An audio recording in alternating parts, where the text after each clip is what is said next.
So now you're officially our resident of Minnesota again. And this might be different for you because you've already been here. Is there anything that you hate the most or dislike the most? You're also not from anywhere like tropical, but is there anything that where you're like, oh, I don't like this about it? I mean, I used to be a person who didn't love winters, but I think like you just have to dress appropriately. Like, it's fine. Just put on some fleece long undies and wear a coat. I don't know. It's not that much different than Iowa. It's like just... Oh, sure. Yeah. You don't have to whisper. The traffic, Michael.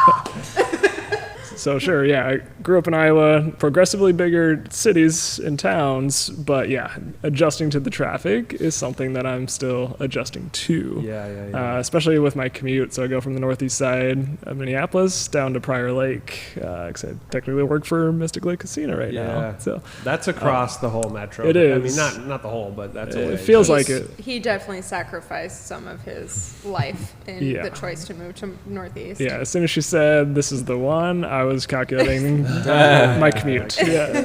So the traffic is something I'm still getting used to. And I would echo that a little bit because, I grew up here, but it also has changed in the time that we've moved back. And I will say, like, living in Iowa for 10 years, I had a 5-minute commute on a dirt road. Like, truly, I forgot how to drive. And so, I mean, not truly, but when moving back here, city driving is very different from rural country driving. Not that it's even rural, but anyway, it's just it's different. So we did have a little bit of an adjustment. Well, I did anyway. He's used to driving a lot, but just getting used to, because I force him to commute. Oops.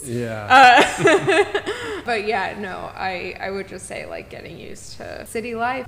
Like the density factor. Right. Yeah. So it is dense. I do want to comment though, like, it is dense. There's a lot of traffic, but I've also driven in other states. Florida comes to mind, and it's less crazy here than other densely populated areas that I've driven through. It's generally pretty courteous, and that helps with a slow movement. So. Yeah. When we first started dating, he would always give me a hard time because I would always drive in the left lane, which to him was like a very strange behavior, and I was like, this is normal. And not I just feel strange, like it's wrong. I feel like, I don't know, in Minnesota you just like, and it's like sometimes like the speed limit is kind of like non a thing. You're just like keeping pace with the other drivers or whatever. Definitely a thing. Yeah, he agrees it's a thing. But yeah, definitely like driving in the left lane versus the right lane, he'd be like, you need to get over. And I'm like, why? I'm not bothering anybody. I'm in. Yeah, sure. I do think our left lane etiquette is different than a lot of places. Mm-hmm. This is weird, but in Europe, the left lane etiquette is crazy. It's the most intense left lane. Like, you only are there for passing. Only. Otherwise, it's empty. And if you're there and you're not, like, people will fly up behind you. And it's a very intense thing to experience. We're like, oh my, like, this car is going twice my speed coming up behind me. But and the lanes in Europe are typically like... Yeah, I thought you were making a joke at first. True. In general, people travel in the left lane for extended periods of time, not only to pass here. Should it only be for passing? Maybe, but it's not. That's not really how people do it here. But And then just to finish the original question, it is more snow than I was used to. So this last year too, by the way. Especially this last year, I'm sure you've heard heard that 1,000 times. Yes. But sure. But this is the soft but we don't have to shovel as much because we had a big driveway before, and I don't shovel. Area. I really don't. Again, like leaning into that gender role a little bit. I don't shovel. It's not for me. Sure. But we don't have a big long driveway. We have an alley access, so it's great. Although one thing to get used to was when do they plow the alleys, and it's not always instantaneously. No. Right. Toward the end of the plow.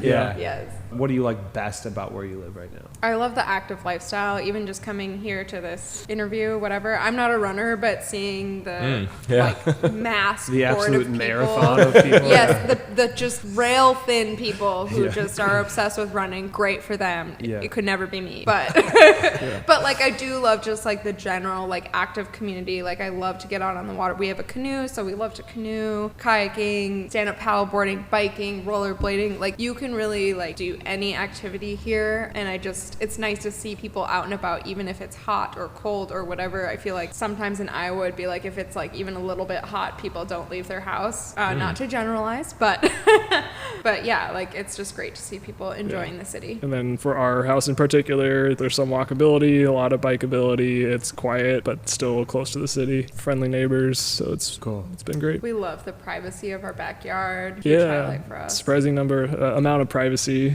considering we're still in Minneapolis. Yeah. Has there been anything else that's been like particularly tough to adapt to about, you know, the kind of change in maybe your lifestyle from where you came from? How much I'm spending on Uber Eats, accounting, the gift and the curse. Like dangerously close to a vintage shop. I love Rewind, and it is not good for me. It's great for them, not good for me.